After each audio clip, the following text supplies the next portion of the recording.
आप सभी को प्रभात का नमस्कार। आशा करता हूँ कि लॉकडाउन और इस पैंडेमिक सिचुएशन में जो कोरोना का भी चल रहा है आप लोग सुरक्षित होंगे। आज हम शुरुआत करेंगे वेक्टर एनालिसिस की। 11th में पढ़ाया जाता है बेसिकली इस चैप्टर को, और कॉम्पिटिटिव पॉइंट ऑफ व्यू से भी ये चैप्टर काफ़ी ज़्यादा इंपॉर्टेंट है। तो चलिए शुरुआत करें वेक्टर एनालिसिस। देखिए, मैथमेटिक्स में हम लोगों ने ऑलरेडी स्टडी कर रखा है कि जो क्वांटिटीज़ होती हैं, मैथमेटिकल क्वांटिटीज़, उनका जो क्लासिफिकेशन होता है वो दो तरीके से होता है। एक तो होती है कांस्टेंट क्वांटिटीज़, दूसरी होती है वेरिएबल्स। कांस्टेंट में हमने देखा था परमानेंट, टेम्पररी कांस्टेंट। उसके बाद जो वेरिएबल्स होते हैं उसमें भी डिपेंडेंट वेरिएबल होते हैं, इंडिपेंडेंट वेरिएबल होते हैं। इंडिपेंडेंट वेरिएबल्स जिनको कि हम फ्री वेरिएबल्स कहते हैं। ये सब चीज़ें हमने बेसिक मैथमेटिक्स यानी मैथमेटिकल टूल्स में आपको पढ़ा रखा है। अगर आपने नहीं देखा तो वीडियो आप प्लेलिस्ट में जाके वहाँ से देख सकते हैं। बट अगर हम बात करें फिज़िक्स की, तो फिज़िक्स में जो क्वांटिटी का क्लासिफिकेशन होता है वो दो तरीके से होता है। फिज़िक्स में अगर हम क्वांटिटी को क्लासीफाई करें तो क्वांटिटी पे हम लोग आते हैं। ये किसी फिजिकल क्वांटिटी की बात हो रही है। फिजिक्स में क्वांटिटी तीन तरीके की होती है बेसिकली। एक तो होती है स्केलर क्वांटिटी, वेक्टर। उसके बाद तीसरा आता है टेंसर। तो चलिए एक एक के बारे में जानते हैं, सबके बारे में एक एक करके जानते हैं। तो इसमें जो मेन क्वांटिटीज़ होती हैं वो दो ही होती हैं, स्केलर और वेक्टर। तो फर्स्ट इसमें क्वांटिटी होगी स्केलर, और जो सेकेंड क्वांटिटी इसमें होती हैं फिजिक्स में वो होती है वेक्टर। और जो थर्ड क्वांटिटी होती है टेंसर, तो उसको भी लिखेंगे नहीं हम लोग। टेंसर जब आप लोग एडवांस फिजिक्स पढ़ेंगे तो वहाँ पे पढ़ाया जाता है टेंसर। और इसका एग्जांपल जैसे हमने बता दिया, मोमेंट ऑफ इनर्शिया। टेंसर में डायरेक्शन फिक्स नहीं होती, डायरेक्शन कई सारे फैक्टर्स पर डिपेंड करती है। Mass distribution, orientation of axis of rotations, और भी कई सारे फैक्टर्स होते हैं। फिलहाल हम यहाँ पे सिर्फ दो क्वांटिटीज़ की बात करें, स्केलर क्वांटिटी और दूसरी क्वांटिटी हम बात करें वेक्टर क्वांटिटी। तो ये फिजिक्स में क्वांटिटी का क्लासिफिकेशन होता है in two ways, scalar and vector. अब देखिए इसको एक एक करके डिफाइन करते हैं, हम लोग समझने की कोशिश करते हैं कि स्केलर क्वांटिटी इस कैटेगरी में कौन कौन सी फिजिकल क्वांटिटी आती है और वेक्टर में कौन कौन सी फिजिकल क्वांटिटी आती है। तो देखिए स्केलर का मतलब कि ऐसी क्वांटिटीज़ जिनको रिप्रेजेंट करने के लिए सिर्फ और सिर्फ डायरेक्शन की ज़रूरत, मैग्नीट्यूड की ज़रूरत होती है। उसमें डायरेक्शन ज़रूरी नहीं है, वो विदाउट डायरेक्शन भी उनको रिप्रेजेंट किया जा सकता है। वेक्टर क्वांटिटीज़ जो होती हैं इनको रिप्रेजेंट करने के लिए मैग्नीट्यूड और उनके साथ साथ डायरेक्शन की ज़रूरत होती है। तो आप यहाँ पे लिख सकते हैं कि जो स्केलर क्वांटिटी होती हैं इनमें दोनों चीज़ें होंगी। एक तो मैग्नीट्यूड होगा, मैग्नीट्यूड के साथ साथ सिर्फ और सिर्फ मैग्नीट्यूड होगा, माफ़ करिए, स्केलर क्वांटिटी में। जो वेक्टर क्वांटिटी होती है इनमें दोनों होता है, मैग्नीट्यूड भी होगा इनका कुछ फिक्स, साथ ही साथ इनकी एक फिक्स डायरेक्शन होगी, जो वेक्टर क्वांटिटीज़ होती हैं। अब बात आती है एग्जाम्पल्स की, किसको समझे कैसे। फर्ज करिए कि दो लोग आपके पास आए, दो लड़के हैं। एक ने बोला आपसे कि वो 50 किलोमीटर पर आवर की स्पीड से 50 किलोमीटर पर आवर इससे वो जा रहा है एक प्लेस से दूसरी प्लेस। आपको इसका आइडिया नहीं है कि वो कहाँ से कहाँ जा रहा है। दूसरे ने आपको ये बताया कि वो 50 किलोमीटर पर आवर से टूवर्ड्स ईस्ट की डायरेक्शन में जा रहा है। दोनों में फ़र्क क्या है? आप बोलेंगे पहले वाले ने सिर्फ अपने मैग्नीट्यूड को बताया, उसने बताया 50 किलोमीटर पर आवर, यानी उसका जो भी स्पीडोमीटर है उस स्पीडोमीटर में जो नीडल होगा वो 50 किलोमीटर पे होगा, 50 किलोमीटर पर आवर शो कर रहा होगा। लेकिन सेकंड वाले लड़के ने क्या बताया, उसने मैग्नीट्यूड के साथ साथ ये भी बता दिया कि वो किस डायरेक्शन में जा रहा है। अब बात ये आती है कि हम किसको स्केलर बोलेंगे, किसको वेक्टर बोलेंगे, किसको हम स्पीड बोलेंगे, किसको वेलोसिटी बोलेंगे। तो देखिए जहाँ पे सिर्फ और सिर्फ बात की गई मैग्नीट्यूड की, जो फर्स्ट वाले लड़के ने मैग्नीट्यूड की बात की, इसका मतलब कि उसने अपने स्पीड के बारे में बताया। जो दूसरा लड़का बोल रहा है कि हम 50 किलोमीटर पर आवर की स्पीड पर आवर से हम जा रहे हैं ईस्ट की डायरेक्शन में, वो आपको एक्चुअल आइडिया दे रहा है अपनी वेलोसिटी के बारे में, वो अपनी वेलोसिटी के बारे में बता रहा है। तो देखिए वेक्टर क्वांटिटी को रिप्रेजेंट करने के लिए, उसको डिफाइन करने के लिए, उनको जस्टिफाई करने के लिए डायरेक्शन की ज़रूरत होती ही होती है। अब देखिए कई सारे एग्जांपल्स हम आपको बता रहे हैं। स्केलर में आप एग्जांपल बोलेंगे, इसमें जो एग्जांपल्स होते हैं जैसे आपका हो गया मास। मास एक स्केलर क्वांटिटी होती है। मास को रिप्रेजेंट करने के लिए there is no need of direction, कोई भी डायरेक्शन की ज़रूरत नहीं होती। जैसे आपने बोल दिया कोई ऑब्जेक्ट है जो 10 किलोग्राम का है। अब देखिए 10 किलोग्राम का ऑब्जेक्ट है, अब इसमें डायरेक्शन को ऐड नहीं करना। इसमें आप ये नहीं कह सकते कि जो ऑब्जेक्ट है वो 10 किलोग्राम का है ईस्ट की डायरेक्शन से देखने पे या वेस्ट की डायरेक्शन से देखने पे 10 किलोग्राम का है, नॉर्थ की डायरेक्शन से, ऐसा कुछ नहीं है, वहाँ पे डायरेक्शन का कोई इन्वॉल्वमेंट नहीं है। तो मास एक स्केलर क्वांटिटी होता है, मास के साथ साथ प्रेशर भी अपने आप में एक स्केलर क्वांटिटी होती है। तो कुछ एग्जांपल्स आप यहाँ पे लिख सकते हैं, जैसे हो गया मास, दूसरा एग्जांपल हो गया प्रेशर, और भी बहुत सारे आपको एग्जांपल मिलेंगे। एक हो गया स्पीड को भी रिप्रेजेंट करने के लिए किसी भी डायरेक्शन की ज़रूरत नहीं होती। अब आते हैं हम लोग वेक्टर पे। तो वेक्टर में क्या होता है, इसमें एग्जांपल अगर हम देखें तो आप बोलेंगे वेक्टर में एक एग्जांपल होता है फोर्स। अब देखिए फोर्स विदाउट डायरेक्शन फोर्स को आप डिफाइन नहीं कर सकते। A force can never be define without having any direction. अगर इसके पास कोई डायरेक्शन ही नहीं है तो आप फोर्स को डिफाइन नहीं कर सकते। आप उसके रिजल्ट के बारे में कुछ कह नहीं सकते, कोई आइडिया नहीं लगा सकते।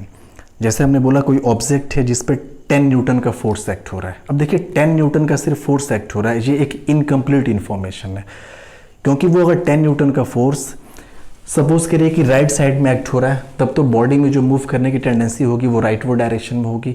वही 10 न्यूटन अगर लेफ्ट की तरफ एक्ट होता तो बॉडी मूव करेगी लेफ्ट की डायरेक्शन में मूव करेगी, या फिर मूव करने की टेंडेंसी होगी। अपवर्ड डायरेक्शन में एक्ट होगा तो ऊपर की तरफ बॉडी मूव करेगी, डाउनवर्ड एक्ट होगा तो डाउनवर्ड डायरेक्शन में बॉडी मूव करेगी। तो फोर्स को डिफाइन करने के लिए डायरेक्शन यहाँ पे ज़रूरी है। That's why force is a vector quantity. Force हो गया, फोर्स के साथ साथ आपका हो गया मोमेंटम, फोर्स मोमेंटम, उसके बाद आपका हो गया वेलोसिटी, साथ ही साथ आपका हो गया acceleration. Acceleration motion in one dimension में आपको पढ़ाया जाएगा। और देखिए ये सब जितने भी मोशन के पैरामीटर्स आपको दिख रहे हैं, जैसे मोमेंटम हो गया, वेलोसिटी हो गया, स्पीड हो गया, ये हालांकि आपने 9th क्लास में पढ़ रखा होगा, इसके बेसिक्स, इसके डेफिनेशंस के बारे में। देखिए एक्सीलरेशन में भी डायरेक्शन का बहुत ज़्यादा रोल है। जैसे हमने बोला कि ग्रेविटेशनल एक्सेलरेशन, तो ग्रेविटेशनल एक्सेलरेशन की एक फिक्स डायरेक्शन होती है towards the centre of earth. कोई भी बॉडी जो फ्री फॉल की कंडीशन में है वो एक्सेलरेट होती है towards the centre of earth, इसलिए ग्रेविटेशनल एक्सेलरेशन या किसी भी टाइप का जो एक्सेलरेशन होता है वो वेक्टर क्वांटिटी होती है। तो वेक्टर हो गया, स्केलर हो गया, ये तो एक दो हमने एग्जांपल्स देखे। अब देखिए जो इनका रिप्रेजेंटेशन होता है वो हम कैसे रिप्रेजेंट करते हैं किसी भी वेक्टर क्वांटिटी को। तो चलिए आगे हम लोग देखेंगे representation of a vector quantity. Representation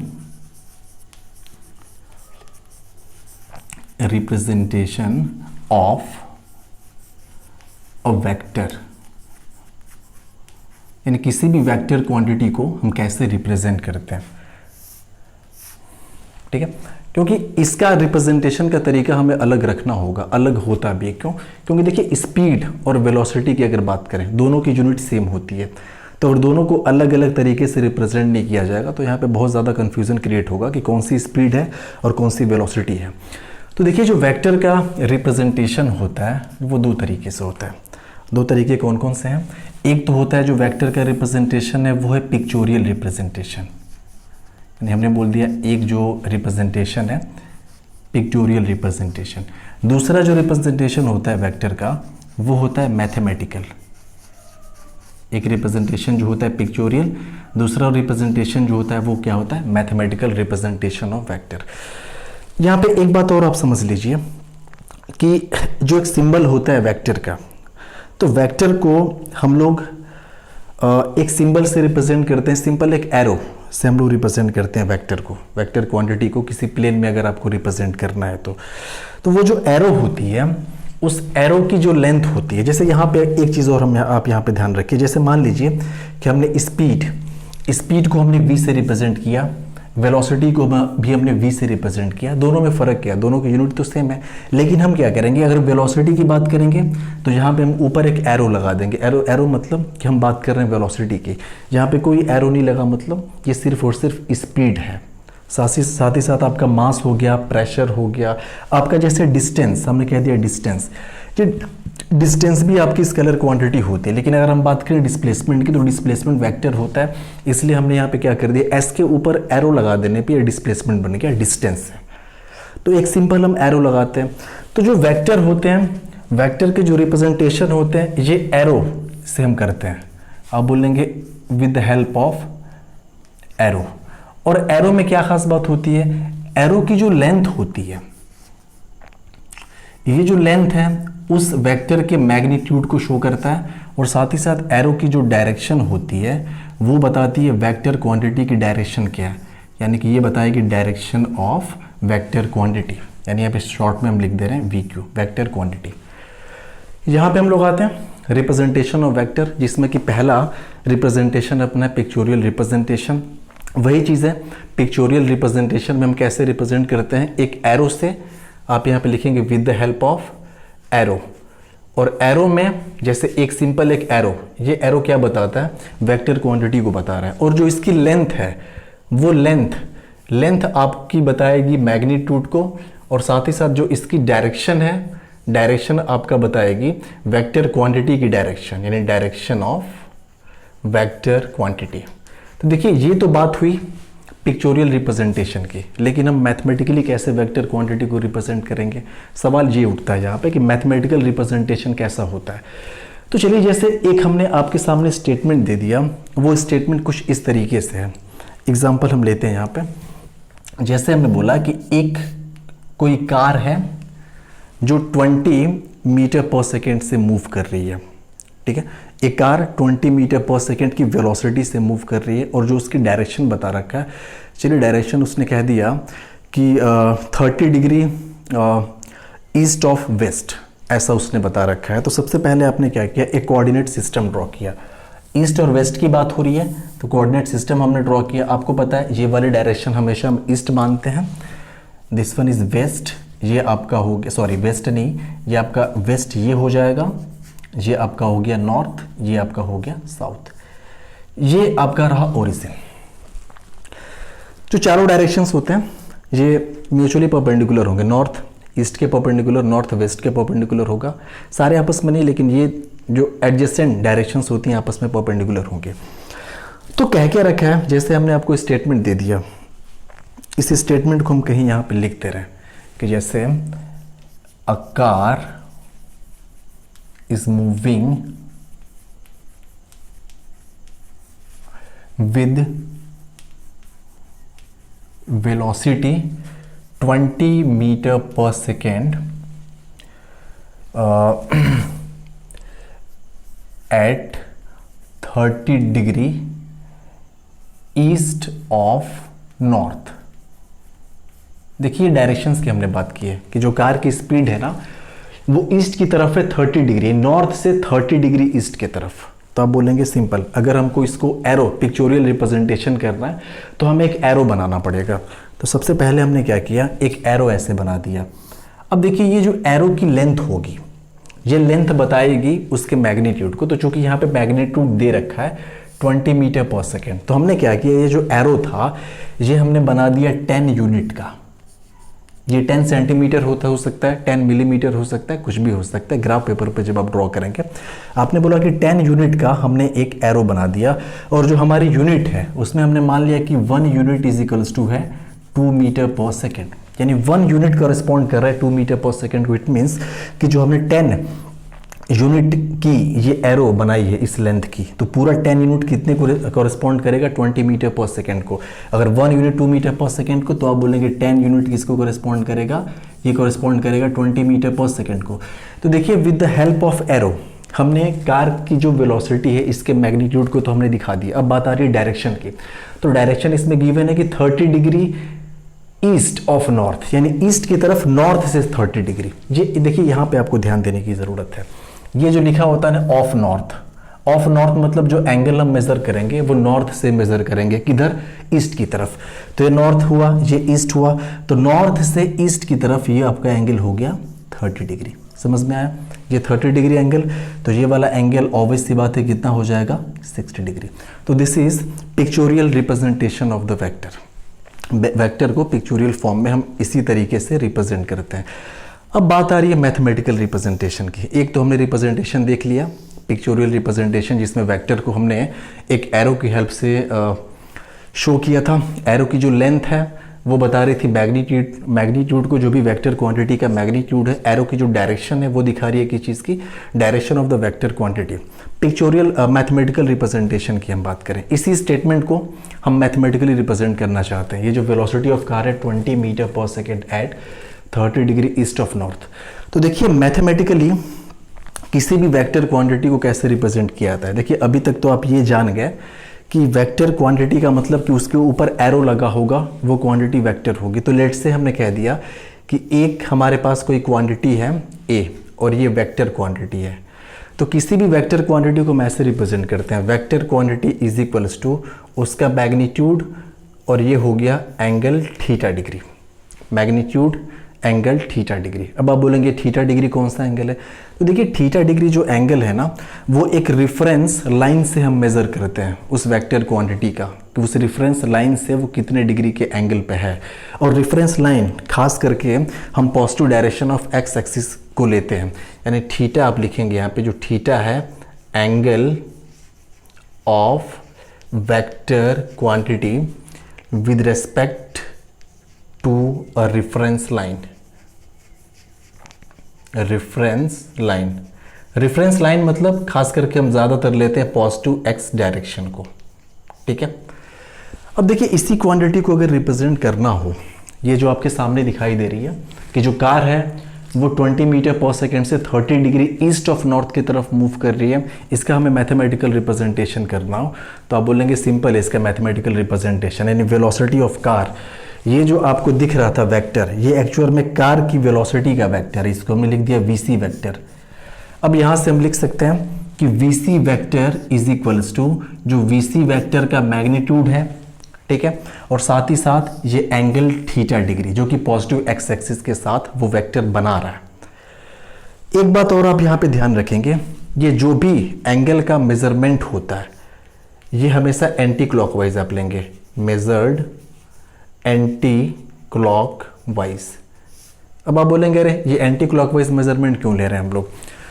x axis के रेस्पेक्ट में हम क्लॉकवाइज मेजरमेंट भी तो ले सकते हैं एंगल का, लेकिन नहीं, यहाँ पे ये स्टैंडर्ड है, ये माना गया शुरू से कि जब भी यहाँ पे एंगल हम लेंगे तो वो एंगल हम मेजर करेंगे anti clockwise with respect to the positive direction of X axis, यानी ऐसे कुछ। ये एंगल एंटी क्लॉकवाइज मेजर किया जो कि 60 डिग्री था। वेलोसिटी ऑफ कार वीसी, इसका मैग्नीट्यूड कितना था? तो आपने बोला कि मैग्नीट्यूड मतलब इसकी लेंथ की हम बात कर रहे हैं, जो कि हमने कितना मान रखा है 10 यूनिट। तो आप इसको सिंपल रिप्रेजेंट कर सकते हैं कि 10 और ये हो जाएगा एंगल कितना डिग्री है पॉजिटिव एक्स डायरेक्शन से, यही तो होगी ना आपकी पॉजिटिव एक्स डायरेक्शन। ये हमने मान लिया पॉजिटिव एक्स और इधर जो था हमने मान लिया पॉजिटिव वाई। तो पॉजिटिव एक्स के साथ 60 डिग्री ये वेक्टर जो है एंटी क्लॉकवाइज एंगल बना रहा है, तो ये हो जाएगा 10 एंगल 60 डिग्री और इसकी यूनिट हो जाएगी मीटर पर सेकेंड। तो देखिए वेक्टर क्वांटिटी को रिप्रेजेंट करने के लिए आपको यहाँ पे यूनिट लगानी पड़ेगी। यूनिट किसी भी क्वांटिटी को रिप्रेजेंट करने के लिए लगानी पड़ेगी, वो सिर्फ और सिर्फ वेक्टर क्वांटिटी की हम बात नहीं कर रहे हैं, किसी भी क्वांटिटी को। सपोज करिए कि कुछ आपके सामने ऐसा केस अगर दे दिया, मान लिया कि कुछ ऐसा केस है, आप समझिए जैसे हमने कह दिया कि ये positive direction of X axis plus x हमने मान लिया, ये आपका हो गया प्लस वाई, और कोई वेक्टर कुछ इस तरीके से है, कोई वेक्टर ऐसा दिख रहा है, ठीक है। ये हमने मान लिया कोई भी स्पीड का ही कोई वेक्टर है, सपोज करिए हमने मान लिया कि ये वेलोसिटी ऑफ कार है, कार का वेक्टर है, और ये जो एंगल दिया है हमने बोल रखा है कि ये आपका है 30 डिग्री, ठीक है। और ये इसका जो मैग्नीट्यूड है, चलिए हमने मान लिया कि 30 मीटर पर सेकेंड से कार मूव कर रही थी, सपोज कर लें कि वीसी जो था वो था 30 मीटर पर सेकेंड। तो इसके अकॉर्डिंग देखिए 1 यूनिट अगर 2 मीटर पर सेकेंड के कॉरेस्पॉन्ड कर रहा है तो जो 15 यूनिट होगा वो 30 मीटर पर सेकेंड के कॉरेस्पॉन्ड करेगा। तो आप बोलेंगे ये जो लेंथ रही होगी वो रही होगी 15 यूनिट, और यहाँ पे हमने लिख दिया कि जो 1 यूनिट है वो कितना है 2 मीटर पर सेकेंड को कॉरेस्पॉन्ड कर रहा है। तो देखिए वीसी इस वेलोसिटी ऑफ कार का जो वेक्टर है उसका मैग्नीट्यूड मिला 15 यूनिट, लेकिन देखिए एंगल जो यहाँ पे 30 डिग्री है positive direction of X axis के साथ। लेकिन यहाँ पे प्रॉब्लम क्या है कि इस वाले केस में अगर आप देखें तो जो एंगल था वो एंटी क्लॉकवाइज था 60 डिग्री, और स्टैंडर्ड हम जो यहाँ पे एंगल लेते हैं वो measured anti clockwise from the positive direction of X axis. तो यहाँ पे जब इसको मैथमेटिकल इसका रिप्रेजेंटेशन करेंगे तो आप बोलेंगे इसको मैथमेटिकली कैसे लिखा जाएगा? तो ये हो जाएगा वेलोसिटी ऑफ कार, ये वेक्टर इज इक्वल्स टू इसका मैग्नीट्यूड क्या है? तो आप बोलेंगे 15, तो ये हो गया 15, और ये हो जाएगा एंगल। अब देखिए 30 नहीं करेंगे, यहाँ पे हम सिंपल क्या कर देंगे -30 डिग्री, समझ में आया? मीटर पर सेकेंड। तो ये दो टाइप्स के रिप्रेजेंटेशन होते हैं वेक्टर क्वांटिटी के। पिक्चोरियल हमने आपको रिप्रेजेंट करके दिखा दिया, मैथमेटिकली रिप्रेजेंट करके दिखा दिया। अब आप देखिए कोई वेक्टर ऐसे कुछ होता ना, ऐसे, तो ये पूरा का पूरा एंगल मेज़र करते हैं। सपोज कर लेते हैं यहीं पे कि जैसे मान लीजिए कि ये अगर कोई वेक्टर क्वांटिटी होती, हमने मान लिया कि वेलोसिटी ऑफ ये कार था, हमने मान लिया वेलोसिटी ऑफ ट्रक है, और जो ट्रक था चलिए मान लेते हैं कि वो 10 मीटर पर सेकेंड से मूव कर रहा था। तो आप बोलेंगे ये वेलोसिटी ऑफ ट्रक है, 10 मीटर पर सेकेंड से मूव कर रहा है, तो ये जो लेंथ होगी कितनी होगी? हमने अगर शुरू में मान रखा है कि 1 यूनिट कॉरेस्पॉन्ड कर रहा है 2 मीटर पर सेकेंड को, तो 10 के लिए हमें 5 यूनिट लंबा यहाँ पे एरो बनाना पड़ेगा, तो ये हो जाएगा 5 यूनिट। समझ में आया? ये जो एंगल है, सपोज कर लीजिए कि हमने मान रखा है कि ये एंगल आपका था 20 डिग्री, इस एंगल को हमने मान लिया 20 डिग्री, तो पूरा का पूरा यहाँ से यहाँ तक का एंगल कितना हो जाएगा? तो आप बोलेंगे पूरा ये स्ट्रेट एंगल 180 डिग्री का होता है, तो 180 में से 20 माइनस करेंगे तो ये जो एंगल, यहाँ वाला जो एंगल होगा ये हो जाएगा 160 डिग्री। कितना हो जाएगा? 160 डिग्री। तो ये वेलोसिटी ऑफ ट्रक, इसको अगर मैथमेटिकल फॉर्म में हमें लिखना पड़े तो कैसे लिखेंगे? आप सिंपल बोलेंगे कि वेलोसिटी ऑफ ट्रक, ये जो वेक्टर होगा इसका मैग्नीट्यूड यानी जो 5 यूनिट का है 5, और ये हो जाएगा एंगल। देखिए एंगल एंटी क्लॉकवाइज है, इस पॉजिटिव एक्स डायरेक्शन से। कितना डिग्री का एंगल है? 160 डिग्री, तो आप लिखेंगे 160 डिग्री मीटर पर सेकेंड। तो this is all about the representation of a vector quantity, जो कि दो तरीके से होती है। अब हम लोग आगे इसमें जो वेक्टर्स के टाइप्स होते हैं, देखिए आपको हम equal vector, opposite vectors, collinear, coplanar vector, ये सब चीज़ें आप किताब में देख सकते हैं। ये डेफिनेशंस हैं, इसके बारे में बहुत ज़्यादा आपको जानने की ज़रूरत नहीं है। हम लोग जो स्ट्रेट जो कॉन्सेप्ट यूज़ होंगे एग्जामिनेशन पॉइंट ऑफ व्यू से, जो बहुत ज़्यादा इंपॉर्टेंट है, हम लोग उसकी बात करेंगे।